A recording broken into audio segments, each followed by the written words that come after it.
City of Stevens Point Board of Park Commissioners meeting, recorded October 2, 2019.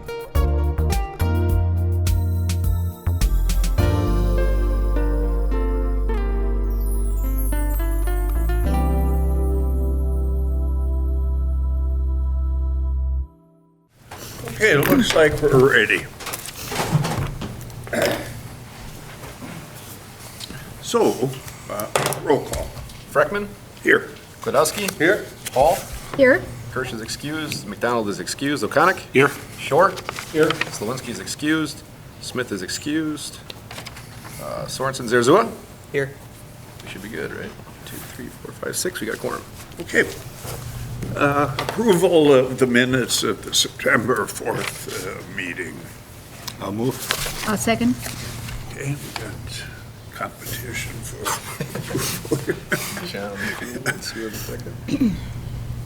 Okay, any discussion, any additions, corrections, so on? If not, all those in favor signify by saying aye. Aye. Okay, minutes pass. Presentation of the 2019 geese operation at Piffner and Bucol Park is presented by Jaden Kirchhoff. So we have Jaden tonight here with us, who's a University of Wisconsin-Stevens Point student. Jaden's going to go ahead and speak about basically our operations for 2019. Jaden's also going to be at the end able to answer questions about what he performed or how it went in terms of what he did. If there's questions from the committee at the end in terms of where we go from here, we'll steer those questions back towards me as staff, not necessarily towards Jaden. He's just going to be basically talking through what he was involved with as a student. We do have some information then from his supervisor, his professor, Dr. Scott Higstrom, and myself, and that we can talk through for where we go from here. So with that, Jaden, thanks for coming tonight, and go ahead and take it from there. Yeah, thanks, Dan. So today, I want to talk to you guys about a serious issue here, not only in our backyard, but nationwide, and that'd be Canada geese. So, to start this presentation, I'd like to take you guys all back to when you were 5 or 6, playing inside the park with your best friends, maybe Rosie, Josie, Jill, whoever it may be, and you're sitting inside a circle playing duck, duck, goose. And you're running around having a great time, and then you look down and your feet are covered in goose poop. And now duck, duck, goose is no longer fun. So, with an increase in goose population, so does an increase in the goose species. So, how do we deal with this? There's a 2015 handout that Dan has that he can provide you guys all with if you'd like. But here are some suggestions that there are. The first being the simplest. Ignore the problem. It's the cheapest. The geese are there for 4 months and then they migrate.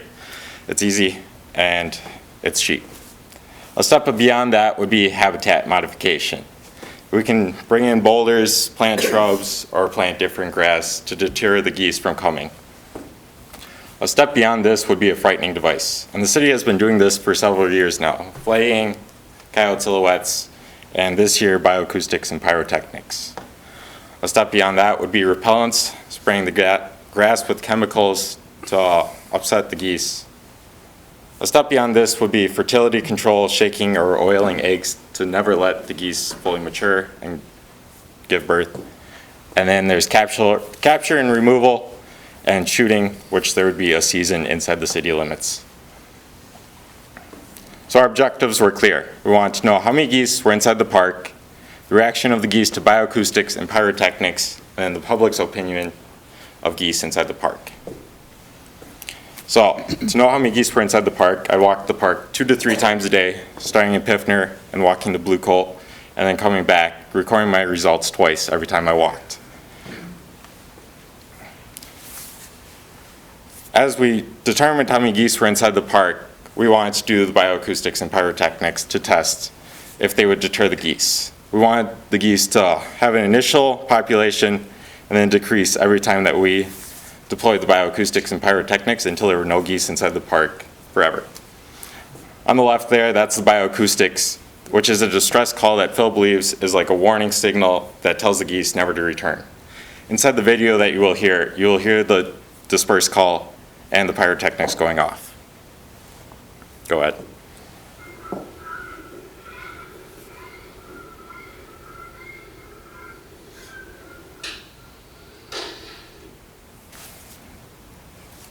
you like me to play it again?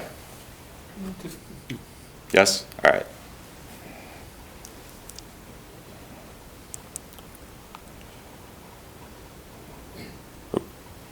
So that was the pyrotechnics. What about the bioacoustics? The bioacoustics is the distress call of a goose. Oh, okay. So we did get both then. Yep, okay. So that's the bioacoustics. Okay.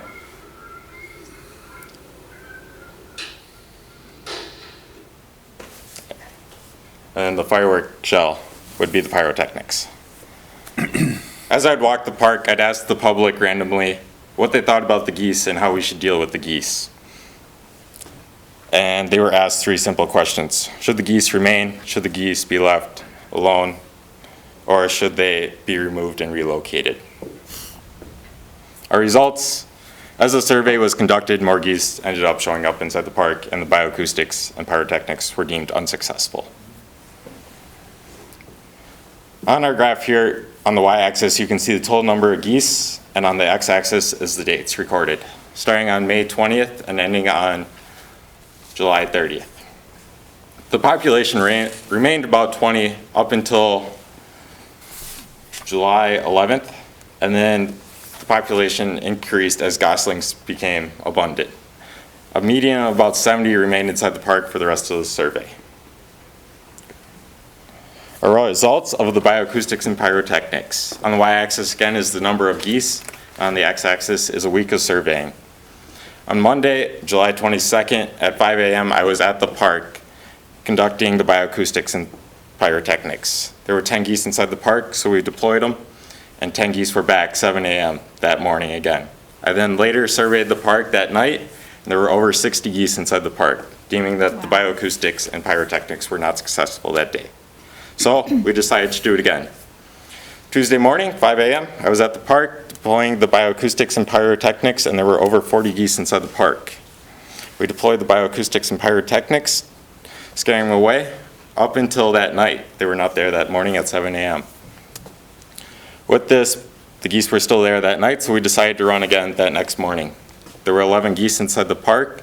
We did the bioacoustics and pyrotechnics, scaring them away, all the way up until Thursday afternoon, but there were over 70 geese inside the park, meaning that the bioacoustics and pyrotechnics were unsuccessful on our terms.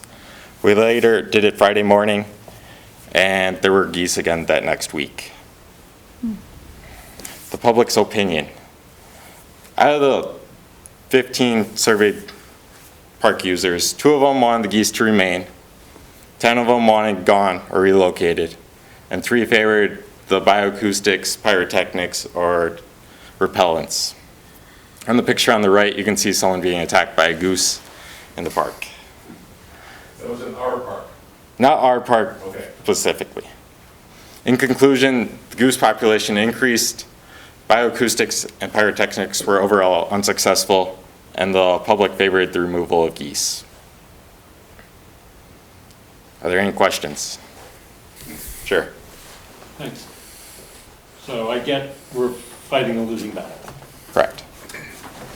What I'd like to know, over time now, is with rising temperatures, we're going to be seeing more and more. What's the trend line going to be? Looking over the years. Well, and I don't know if that's a question that this gentleman can answer. Yeah, that's not necessarily a question for Jane. Okay. So, Do we know, I think our first know set, what's happening with habitat kind of generally for that species? Assume it's going up. yeah, I mean, If we don't know, we don't know, but I was just wondering. what we've seen basically ultimately is that, the geese numbers have risen in the park. That's been the take-home message of throughout the year. Thriving. Especially as other areas, if we have a dry year, if that's the prime habitat where the grass is green, it's really attractant at that point, because other spaces around that area may not have as much food or habitat for them. So really, I guess at this point for Jaden would just be more a question on 2019's practices, if anybody has anything for him in terms of, what went on. Otherwise, I think at this point, we could kind of steer the conversation back to what things I'm going to talk about here next. So I guess anything else for Jaden at this point? Thanks, Dan. Jaden, appreciate it. Thank you so much. You're obviously welcome to take a seat if you'd like to listen. So basically, as you see, this is what we did for 2019. That's the results, and we've seen that this is year 2, and John, correct me if I'm wrong here, based off what we've done, the second year of going through this process. So what I'm looking for, I guess, the staff at this point is, talking with Dr. Scott Hickstrom from UWSP, we've seen that the management plan that was performed in 2015 had a number of things that can be used as basically integrated management. One practice has not solved this issue. Going out and using a frightening device hasn't worked. We haven't done a ton of habitat modification in certain areas to see if that's worked. So what I'm looking for is the commission ready at this point to have me explore an integrated approach, maybe multiple methods being used. I don't necessarily have all those methods here in front of you tonight because there's some fact-finding that I would like to put together for a future meeting. However, I thought I didn't want the year to slip away on us. We've got the results of how our practices went this year. So I wanted to get, I guess, the Park Commission's original kind of direction here from you to say, okay, are we ready to look at our management plan and say, these are the 5 or 6 techniques that are outlined, and this is maybe some of the costs to do those things, and then look at more of an integrated approach of multiple methods at one time. But before doing that or bringing that forward, again, I wanted to show you this, and then I guess open it up if there was a discussion or a thought one way or the other.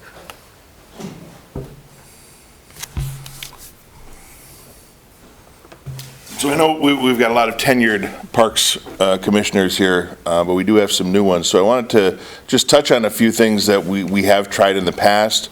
We've been working on this for a very long time. Even under Director Schrader, we tried a multitude of techniques to try and keep them out of the park, whether it's scaring them or whatever. At one point, the shoreline was left to grow back naturally, because that was a theory that if you leave a certain amount of shoreline grow naturally, that inhibits them from coming on shore. Excuse me.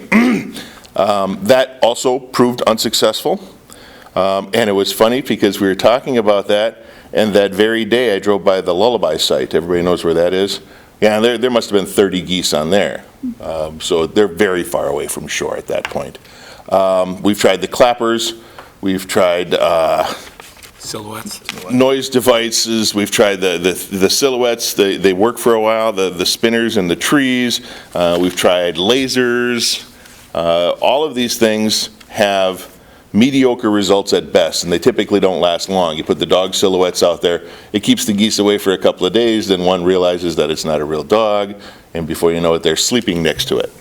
So it doesn't work. So you have a pretty daunting task ahead of you, but I can tell you that the community is open to options from the feedback that I've gotten. Thank you. And I think the community, I mean, we've done research as far as the park board and community, where people have voiced concern. They enjoy our parks in the city, but the geese situation and as far as health and all that is a real problem for Pfiffner. So I think we do need to address it if it's with some type of integrated, control using several of the methods that, we've outlined here. I think an obvious question is, do we know of any comparable situation where they have managed to get a reasonable control? Any other town, any other place with roughly the similar situation that has results that they consider satisfactory? I guess if we look to Wisconsin Rapids, we look to Madison, we believe to Anago. I mean, the ultimate is trying to integrate a plan, doing all the measures that we have, and then maybe ultimately in the end, removing them, some of them would be the answer. I mean, geese tend to come back. You can relocate them and they will return, so it's... Yeah, that's why I'm asking about this. Anybody succeeded? Well, I guess Wisconsin Rapids is on one. the end of the table first. I just wanted to ask, being Nor, is the concern more focused on Pfiffner than anywhere else? Yeah, Pfiffner, because of all the events, and Buchel would be the second location. Yeah, they're up at Century too, but that's their problem, not Yeah. the park. But what about the greasing of the eggs? I mean, that sounds like it'd be a logical thing, that if, you stop the reproduction, eventually the ones that are here die off, and there wouldn't be any more coming here back to where they hatch. And that is mentioned in the management plan, that's something, or in the 2015 management plan, so it's something that, again, I can dig into. I do know that, I think the last time that was discussed was how much of the nesting sites were actually within the park, and how much were not located in the area we could access that, or, get to them.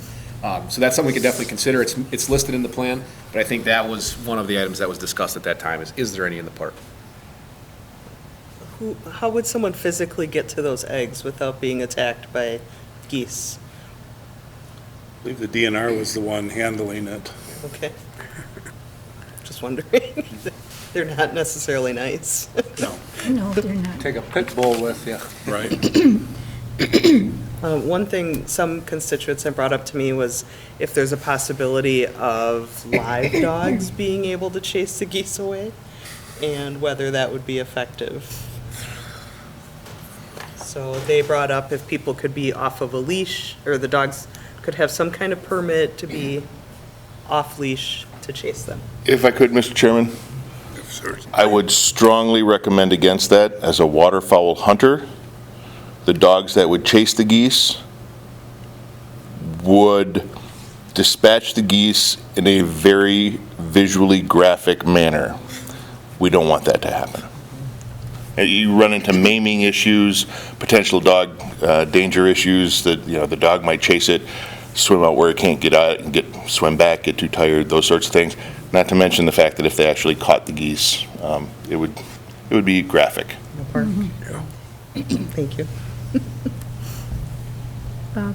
Well, yes, Sue. I just wanted to make a comment that I'm very impressed with Jaden, having gone over there and at 5 o'clock in the morning and doing all this research to present, even though he found negative results. I think it's commendable that he did all of this, and thank you very much, too. Thank you. Did you do this for a project, for a school? For data collection, yeah. But- Okay, well, thank you. Thank for- Even though it didn't work, but it's, it's another piece of the puzzle to find out what we can and can't do. I think we need to be aware of that. Last year we tried the same procedure, and this was brought up to this committee last year. And the main reason we tried it again was because of the late snowfall the previous year. And one of the other issues we have, the problem with Piffner Park, is the time the geese come up on the water is right around the time of our riverfront rendezvous area. And that really spreads the geese out. They tend to be in June in one spot, and after riverfront, it kind of spreads them out. And having a highly populated area like that, the habitat modification thing is kind of difficult too. So I think, as far as what Jaden said, we have to look at a different plan or multiple plans. There isn't just one method that we've been looking at throughout the years. I think as a committee, we need to support maybe doing everything, whatever it involves, to try to control this problem there.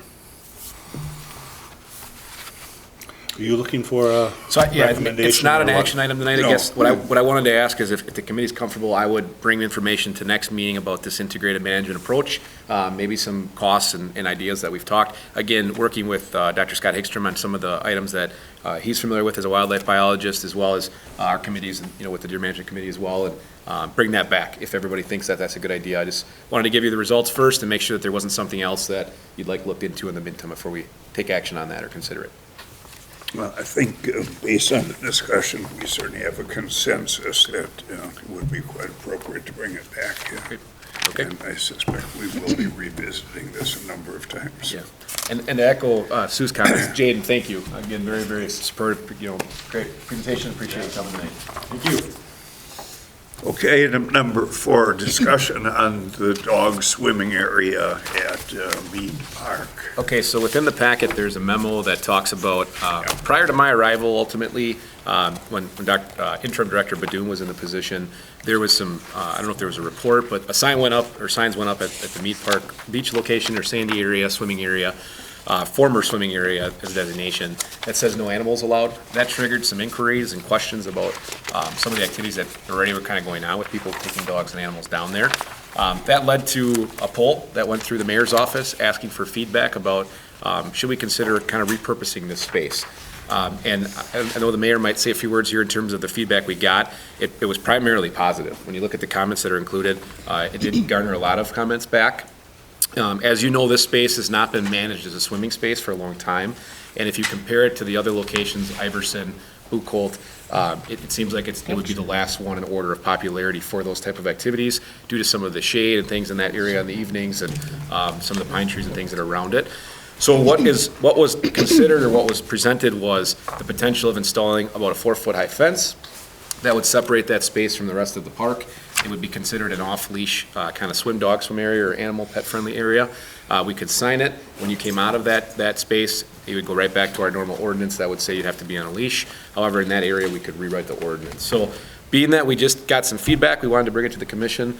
This, we're looking for direction on to go ahead with an ordinance revision, which would come back here again. But prior to spending the time to change it, again, want to come back and talk to the committee.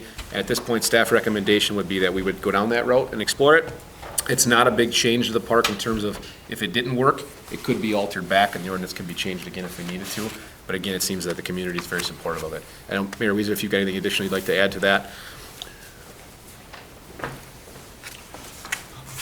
Sure. So,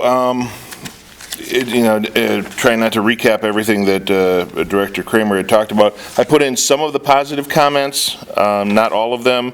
They are all available if you need to see them. However, I did put in, I believe, all of the comments that were either neutral or negative or questioning. And then, of course, the one who thinks that we should build a grocery store. It was a little off topic, but I thought it would be fun to include that. The things that I want to point out are, A, there is no area that dogs are allowed to swim off leash, no designated area. So people have a tendency to do it where they're not supposed to. Take them down to boat landings, which can interfere with the launching and trailering of boats. Or they're just challenged and they can't find a place to take their pets to go swimming. This is not a heavily used area. I was told because of the rocks and stuff that it's not an ideal human swimming area, but people still do use it. Mid-State Independent Living Choices uses that for their accessible kayak demonstrations, and I was out there this year after this topic came up to talk to them. The thing to remember is it's a 4-foot high fence, so it's not going to prevent people from having their pets jump over it or something. It's designed more for a boundary so we can define it in an ordinance. Your pets are still going to be required to be under voice control while you're in there. Having them in the river will not prohibit any current use. So people can still use that. The Midwest or Mid-State Independent Living Choices can still use that for their kayak event. I think Dive Point does a kayak demo and they use that as a launch area. All of those things would still be permitted. We would put gates on to make sure that they can move their equipment in and out. But what it does is it gives us a boundary that we can define by ordinance. The cost of the fence is a ballpark estimate of about $4,000. The intention would be to try and raise the funds privately to do that, to install the fence, much like we did with the dog park. And I know, Sue, you were very integral in raising the money and incorporating that, and you still work very hard at it. So, the response for having it was overwhelming. I know there was at least one person who didn't like the location because it's on the other side of the river from her. She's on my side of the river, and she wanted it on this side. But generally, a vast majority of the people that responded were in favor of doing this. Many were even in favor of paying a fee to maintain it if that's what it meant, because not every pet owner is responsible. We supply waste bags, but there may still need to be some patrol in the area to clean it up occasionally. So if we needed to institute a fee to help support the maintenance of that facility, generally people were in favor of that as well. But that brings up a whole other facet of enforcement and licensing and those sorts of things. Any questions for me? I have, Yes, ma'am. I have one. Well, and I don't know this about dogs, but when they use is there, like, do they defecate in the water? Typically not. Okay. Dogs and cats are not going to do that. Fish, however, will. Geese will, ducks will, but dogs, no, they typically won't. Okay. No more than humans, at least. Okay. But as soon as they come out. As soon as they come out, they will, but the intention would be to supply bags just like we do at the dog park. Responsible pet owners will bring their own bags, of course, but We know what that. And our hope, will be to try to do something similar with our dog park setup, so that it's not necessarily city staff, if we can work it out, that we have to go down and do it, but we try to work with maybe the dog park or something of that nature to set it up for the long-term future. okay, thank you. Would it be appropriate for the committee to express their favor there? Okay, so if somebody wanted to make a motion to the effect that we approve. I will. I'd second it. Okay, John and Mike. Any further discussion? You'll come back to us, or We'll have a- once the ordinance is. Yep, we'll complete? rewrite, we'll put a draft ordinance together if this passes, and then it would come back for approval. Okay, all those in favor signify by saying aye. Aye. Okay. Now, the fifth item is discussion and possible action on proposed downtown targeted master plans, and this is, of course, quite a large document. There's a great deal in there, and I think that the only thing that we can reasonably do is to deal with the agenda suggestions, and we have a staff recommendation. I don't know, do we need to read those, or? So if it's okay, I guess I can give a real brief overview as well in addition. So I'm going to go ahead and put up a few visuals for you. So as you know, it's over a 30-page document. There's a lot of information in here. The reason it's before the Park Commission tonight is there was one member from the Parks Committee ultimately, or Parks Commission, that was involved with this, Liz McDonald, who's not here tonight. She did provide an email, which I'm going to summarize a few points of. But ultimately, this impacts the park, as you can see in the plan, two parks really, a lot. Piffner Pioneer Park, which is, as you know, one of the most popular, if not the most popular in the city, and busy, as well as Admiral Grand. Some of the big components within the plan that, and that part of my recommendation that I wanted to address or talk with the committee about, give feedback on, is the proposal to vacate Crosby Avenue. Something that's been discussed, I think, in different facets, but if it were to be vacated, it sounds like the support has been to have that relocated then to the east and have West Avenue or West Street extended to maintain kind of two things. One, that visual aid to the river, if you're when you're driving at all times of the year, as well as to have a buffer between development or private ownership and public ownership, so that, as we know, when park property or public property abuts directly to private property, sometimes the private property starts to take on the public property as their own a little bit, or they start to impact some of those things. So that's the first item I want to just address and show. Secondly, the comprehensive outdoor rec plan and other plans have called for the Parks Department and the city to acquire the WPS site to add into the park space so that we can get additional space. I'll show that is incorporated in the plan, which is great. Again, a very good component of the plan. However, again, if Crosby Avenue were to go away, we would want to, and my recommendation to the committee tonight is in the motion would just say that we want that street extended or a park road or something for that delineation, and also to allow access to the park for our big events, the Levitt, Art in the Park, as well as for the other types of things, for being able to go through as a buffer and get access for even EMS vehicles if things are going on in that park. Next thing was elimination of the parking along Crosby for things like the Art Center and the park itself. I'm going to show the artwork here in the plan. You'll see that it's really taken out. What my recommendation to the committee is that we ask for some sort of amendment or that to be addressed in the plan so that we don't lose the parking that we have, and we can still have, because of the number of people that we invite down to that park. The next thing is it's proposed that the parking lot between the Central Company and the Piffner building be asphalted and turned into a permanent parking lot. Based on the close proximity to the Wisconsin River, obviously the additional water that would run off of that parking lot, as well as when you drive by the lot now, it's much more park-like, not being asphalted, when it's not being used as a parking lot. So that's in this plan. I think that we should ask for an amendment, or the commission should consider asking that to be reconsidered for the long-term plan for that area.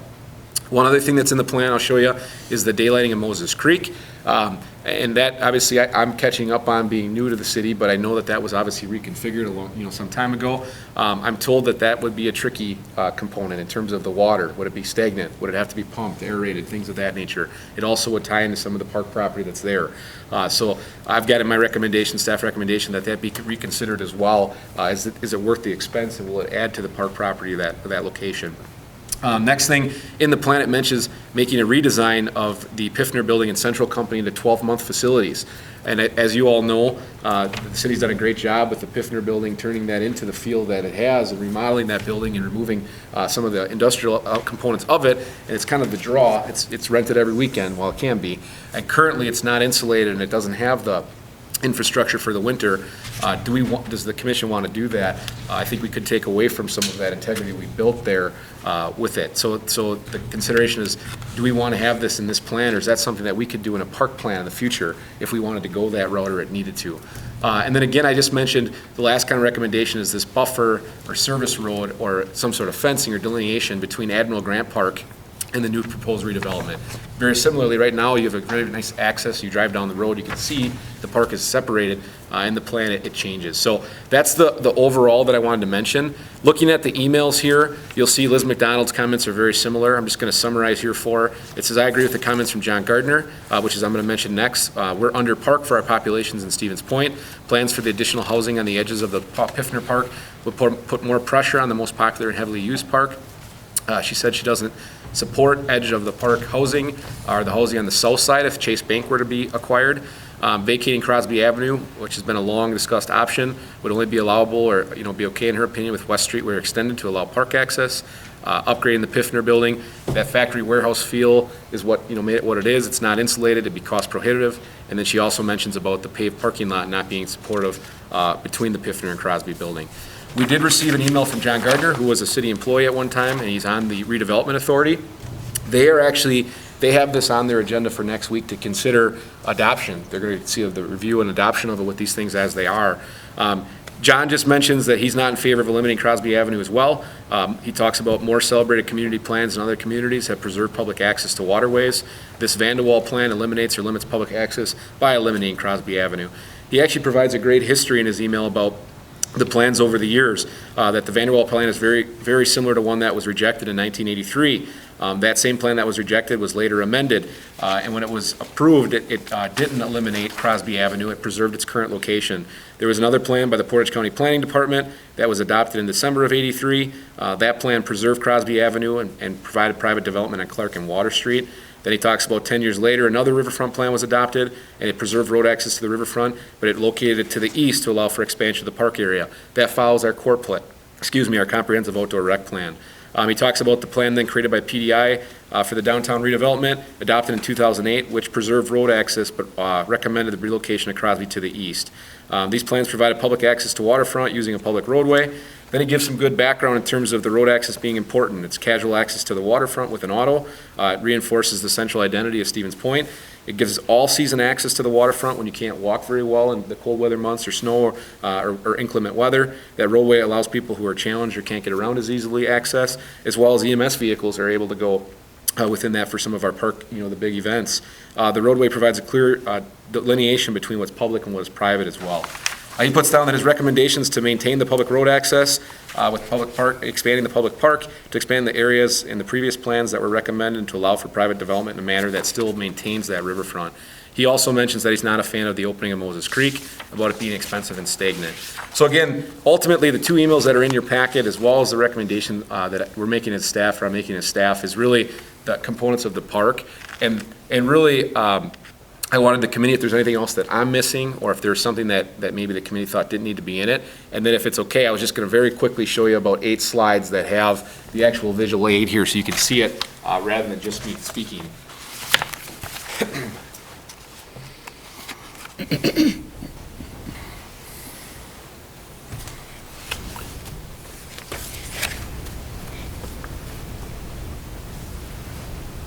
So when you look at slide 1 here, you can see it shows basically,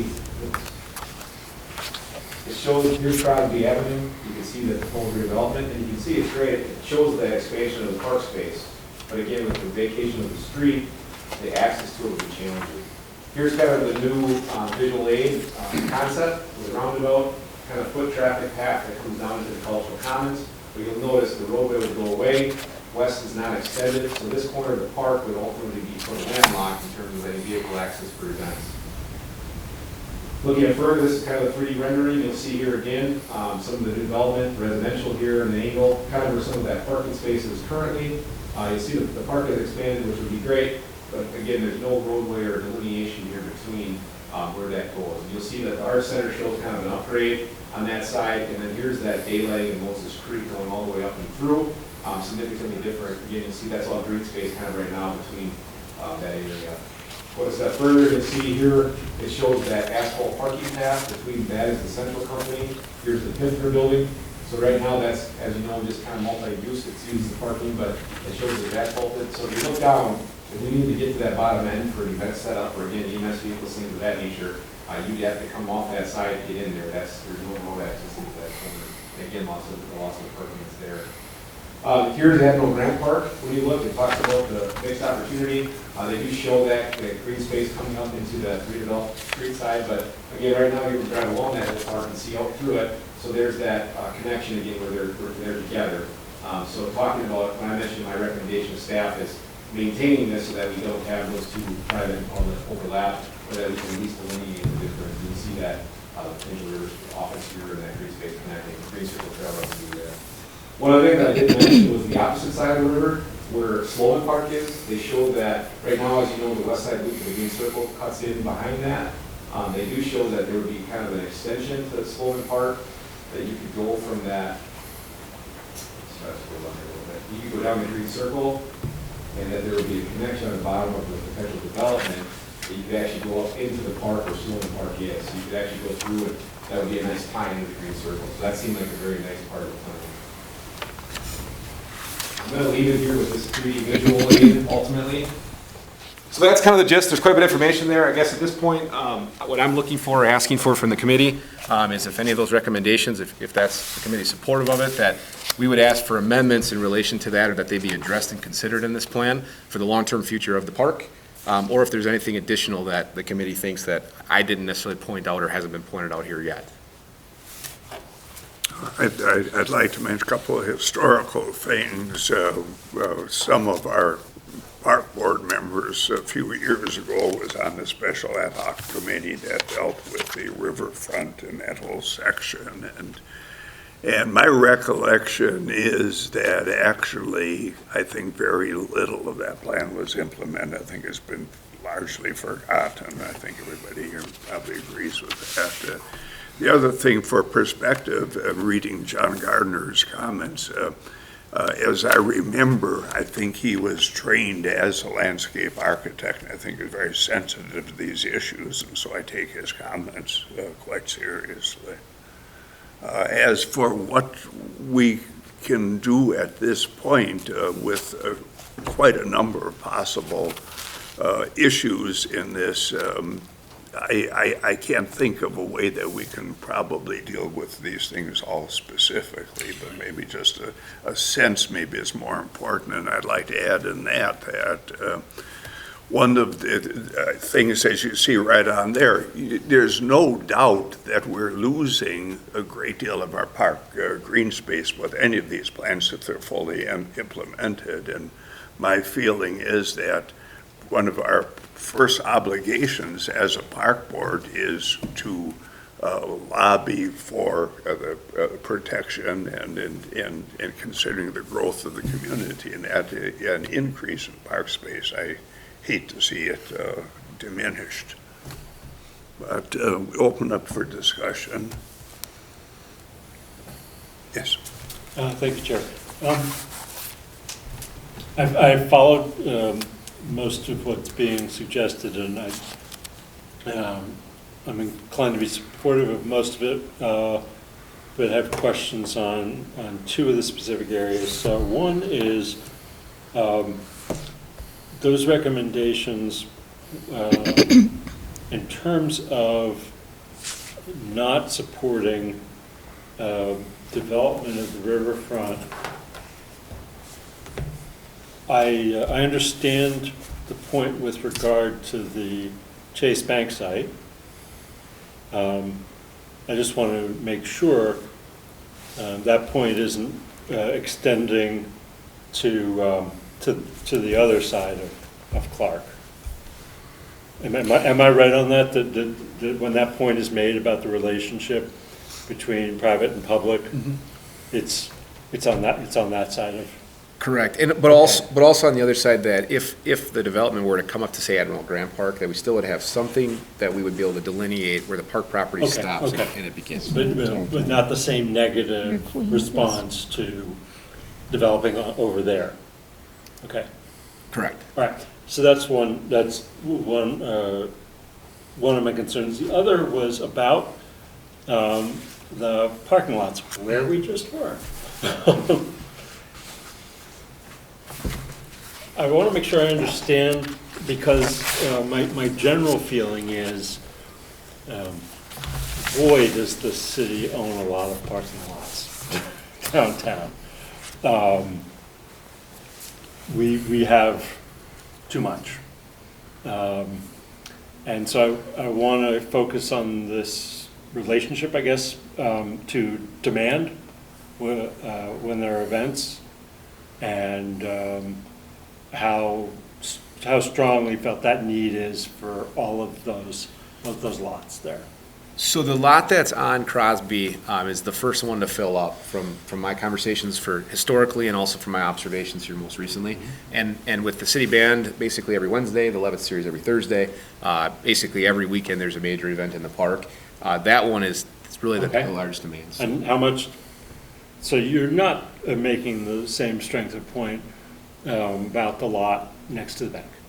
The one next to the bank for the Riverfront Arts Center is heavily used, but I think that might be more addressed if you look in the plan, because the Arts Center abuts a parking lot to the south. So really, that one does get used for events, don't get me wrong, but there's also the commercial use for the bank that's not really serving the park necessarily. But the one on Crosby is used immediately. It's the first one. So the recommendation is to be especially protective of the one and not the both? Well, really, the recommendation more is to say, if the plan eliminates it, address how to correct it, really. So if that has to move because there's additional park space, how is it proposed in the plan then to handle the traffic, the parking space from those that come into the city, both from within the city and outside for these large events? Where do they go? Okay, thanks. Yeah, I don't know, I don't think we have too much parking down there. I've been down there for Riverfront Rendezvous. I mean, people are parking many blocks away for that thing, so it's, I certainly, but another thing, I wouldn't want to see Crosby closed off either. I mean, I bike there a lot, I always see people in the park. We got the new playground equipment, and, sometimes you see some older people there, they drive their grandkids and stuff. I mean, they don't really want to walk, or probably can't walk a long way too to get to that park. So, and then even we have events. I mean, vendors are able to pull in there with their stuff in back of the tents and bring their stuff up there. So it's it's a convenience thing too. Yes. So this park is in my district. I got lots of opinions, but I'll keep it to a minimum. I think as far as Crosby, like for me and my social work background, like thinking of all the consumers I worked with over the years, the events we have are free, so they attract all of the public, and a lot of people do have mobility issues.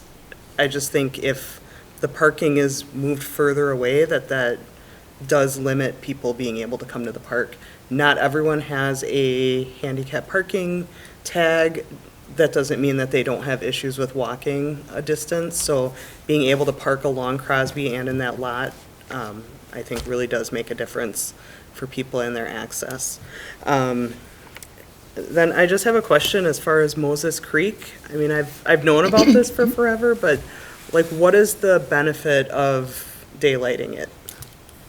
Well, for one thing, it's historic. I mean, when Stevens Point was 100 and some years ago and just being built up, that was quite a prominent thing. I mean, it's hard to believe when you go back and look at the old maps and discussion and so on, that we did what we did to it. I mean, it was a substantial feature. In fact, I think there was a sawmill in an area, quite a bit of development along Moses Creek where it flowed into the Wisconsin River. Secondly, we don't really know what the effect would be. It connects with the river. It's not necessarily going to be a stagnant water area. We don't have any information on that. We're trying to make a decision without any real basis for the decision. So I don't know. I mean, to me, that's an open question. That's something to be decided depending on what we find out about it.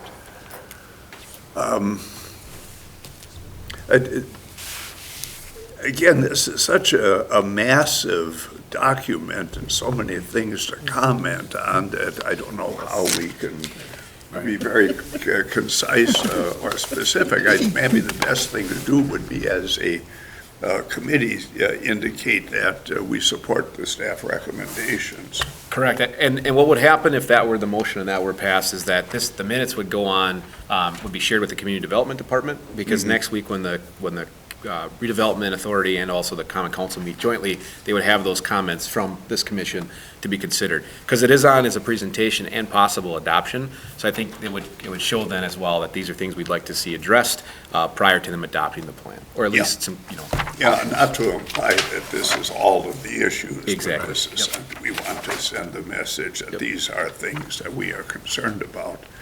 And as we've said, there's some components that are really nice. Getting that WPS property, some of that stuff is, those are positive things from the plan. So I think it's a reasonable ask to say these are things we'd like, to look at.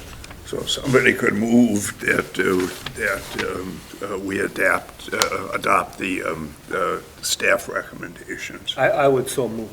I second. Okay, Sue. All right, all those in favor signify by saying aye. Aye.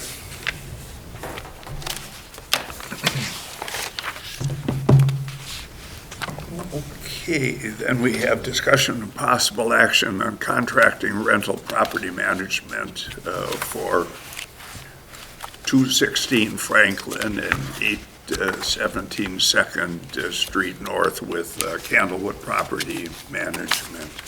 So this item that's in front of you tonight, we actually act as, we own two properties that abut parks or were acquired for park potential redevelopment in the future. One is right next to the sculpture park. That's the one on Second Avenue or Second Street. And the other one is across from the boat landings or the boat slips there on Franklin Street. So we collect the rent through our office space. That really goes through Betty quite a bit at our front counter. We update the leases ourselves. They haven't been updated a long time. We also perform all the maintenance, so our parks crew, handyman especially, and the park technicians, when things come up, they're out, handling those things. Just for informational purposes, our rent is $350 for the Second Street property. It's $500 for the Franklin. And I think if you look at that rent, it's very affordable currently. The city owns a multitude of properties, as you're probably all aware, and they've been working with Candlewood. The Community Development Department is kind of the leader on a lot of that. Candlewood Management Properties, because they specialize in this. They manage rental properties, and they know the processes. They update leases. They go through it. Candlewood's model that the city currently has with the city is they charge 7% of rent collected. So if the property were to become vacant and they were advertising to fill it, there's no cost for the city. However, while it's rented, there's a 7% fee. And they also have staff and professionals that do maintenance for $40 per hour. And if you compare, our staff actually with the fringe benefits and hourly costs with all of that, that actually is a really comparable rate, if not actually probably a little bit cheaper. So the reason this is being brought forth is we've had a number of things come up recently where we've been working in those facilities. We've had times where we've had to go after rent and talk through when things haven't been necessarily on time. And we've got a lot happening in our parks, as you know, and our staff is stretched pretty thin. We thought this followed the model that we're currently doing with a number of other properties. The first question that came up that I wanted to address, though, and I wanted to bring up tonight is, does this change anything for the future of the property in terms of parks situations and also the revenue? Are we losing it in the parks budget? How it works for this rental revenue is it goes into a separate fund with all of the rental revenue. And that money is then used to perform fixes when you need to do repairs, as well as when the city acquires property or purchases property. They use that fund ultimately to help with that. So it's not segregated essentially for park property. In addition, if you actually add the fee up, if we went to this, it'd be $24.50 currently a month for the $350 rent. It'd be $35 a month for the $500 rent. And looking at this as they would update leases, the rent is likely to be changed with some of the market. We probably would make up that money really quickly in terms of rent adjustments over the future. So I think the time savings for our staff, the expertise that Candlewood will offer the city, I think it positions us better long-term. So staff recommendation would be to take these two properties. We would still own them, still be able to go through our process if we ever decided to do something different with the space, but let them be managed by the professionals here and work with Candlewood underneath our current agreement with the other rental properties. Okay, John? I'll make a motion to accept staff's recommendation. Second. Okay, Mike? Any discussion, any further discussion? If not, all those in favor signify by saying aye. Aye. Okay, then we come to the 2020 fees and charges, and there's an awful lot of fine numbers in print to read there, and I guess the basic question is we project these out a number of years, and I assume from looking over that we're right on line with it. We are. The only thing that would be different that I was going to mention ultimately tonight is two things. One, we've shown this not offered for a long time. I think it makes sense at this point because we're reviewing our actual fees and charges that going forward, if this is passed, I would take that off the spreadsheet. We'd add in things we're actually charging for.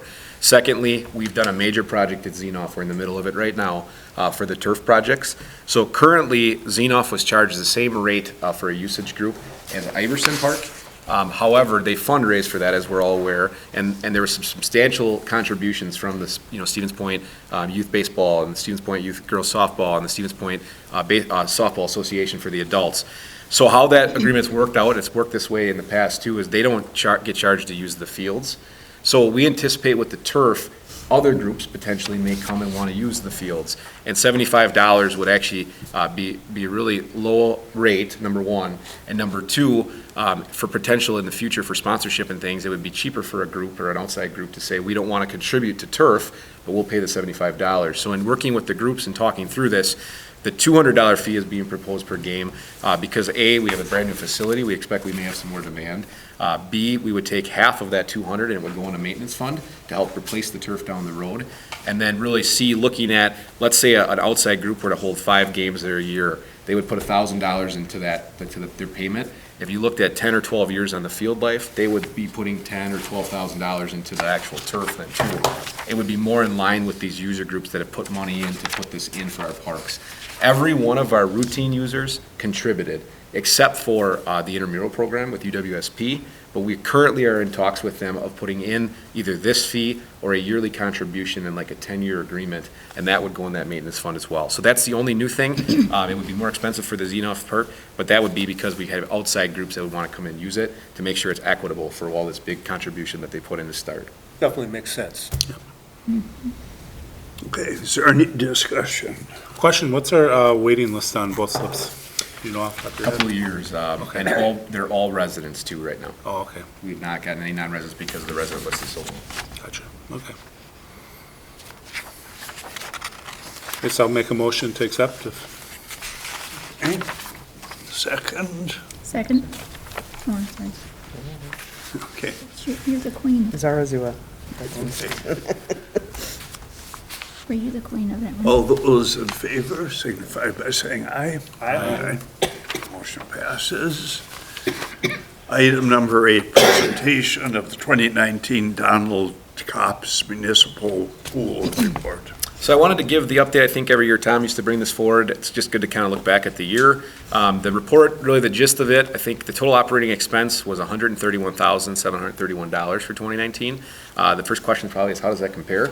We did have a couple breakdowns that came up that were unforeseen. So just for informational purposes, 18 was about 116,000, 17 was about 120,000. So we were shut down that extra week. We had another breakdown throughout, and we were up, if you look at some of the contracted service repairs, we were over budget in that line item because of that. As you know, we've got a capital project request in to address that issue in our mechanical room for the large pool, and we hope that that'll bring our expenses down, obviously not having to do those unforeseen or unplanned repairs.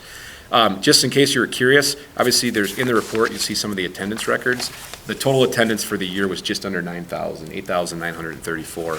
That number would have been higher if we had not had that week of closure in the beginning of the summer. So overall, I'll give the staff credit. We had some issues we had to deal with, but they reacted quickly, and we were able to keep the pool open. And overall, we had a pretty decent year.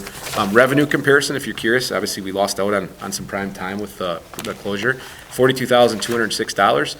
2017 was about $44,000. So we actually, considering that was the full summer that year, we were pretty close. Last year we did have a really good year, was $49,000. So that's kind of the comparison over 3 years. So again, what we've got in right now for next year is to try to do the replacement of that mechanical room, going to sand filters, taking the DE to chlorine, as well as replacing some lint pot strainers that are original and they're having issues that they're corroded. So that's all done at one time to prevent any closures. Why is your utility cost so much lower than we had budgeted? To be honest with you, I don't have the answer for that. I think one thing is we probably just got the last water bill because of the 3-month period. So that number is likely to maybe go up a little bit more. That would be the first thing off the top of my head. What's with the chemicals were a lot higher? So they've said that the chemicals has been tough to budget because it fluctuates a lot with the DE as well, too, for Tested and filters. stuff. Yeah, so that's varied a lot. If we go to the chlorine, we anticipate that to level out quite a bit more. The bromine, basically, supply and demand of bromine, it's all over the place too, so.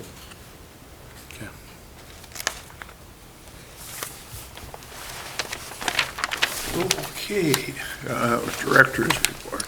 So the director's report, you've been in the Willow here tonight, obviously that's where we're meeting. We are open and running. The first day was the 21st. We've just got a couple punch list items and this project will be closed out. And again, the staff did a great job coordinating everything to get this project up and running. Our Learn to Skate registration's underway and the program actually just began. And then if you probably didn't see it because it was raining, but I hope you had a chance. Gerke Stadium's track was completely replaced. That was a partnership with Spash. And that's been lined and it's open. It's red. It's got Stevens Point actually in letters across the front. It looks really nice. And Rattler Corporation, who helped design that, said it really is one of the premier facilities in the state. So we're fortunate to have that and get another great partnership between the school district and the city. On the park side, our perf project for the fields at Zenoff is underway. This water and the weather has really played a role, but we're still hopeful that they start putting turf down next week on one of the fields and they'll start working through it. And we hope to be done by early November. Retaining wall was done by the parks crew. It was not a planned expense. It was not a planned budgeted item, but we had a lot of erosion. If you remember, we walked down there, that bench in front of the beach area had kind of washed out. Again, our staff, Craig Wietrich, and then also Ron and Scott Halverston, who helped oversee some of that, they did a fantastic job. They put a retaining wall in, be able to put the fill back in so that you can sit on that bench and not have concrete exposed, and they filled the steps in as well so you can walk down it. So again, kudos to the staff taking that project on and getting it done so quickly. In addition to that, we have the park restrooms and lodges coming up. I had the 21st in here, which was with a typo. We go after the second weekend in October is when we start, so it'll be closer to the 15th. We start with the accessory structures and work into the main structures. So some like on the green circle and things may be open a slightly longer, but we try to get into that right in the middle of October so that we're buttoned up and those are all closed out and winterized before the cold weather sets in late October, early November. On the forestry side, this is a big buzz around the city. Piffner Park Playground was installed. We got it in for Art in the Park, and I should show you some of the pictures of how many kids are on that. It was really unique, and again, the forestry crew and those guys in Parks was involved as well, did a great job getting that in. We did replace the swing set at Texas Park. We had some, the posts that actually held it up, the former one, they actually broke. I don't know if it was a freeze break. It was kind of a unique thing, but we replaced it with a new swing set. Fall planting for the trees is going to be underway here in October. Be about 120 or so trees that are going in with the forestry crew. And we're currently accepting applications for some seasonal employees in the forestry division. So we're busy. The fall's busy. Okay. And I guess a motion to adjourn would be appropriate. I so move. Is that a second? All those in favor signify by saying aye. Aye.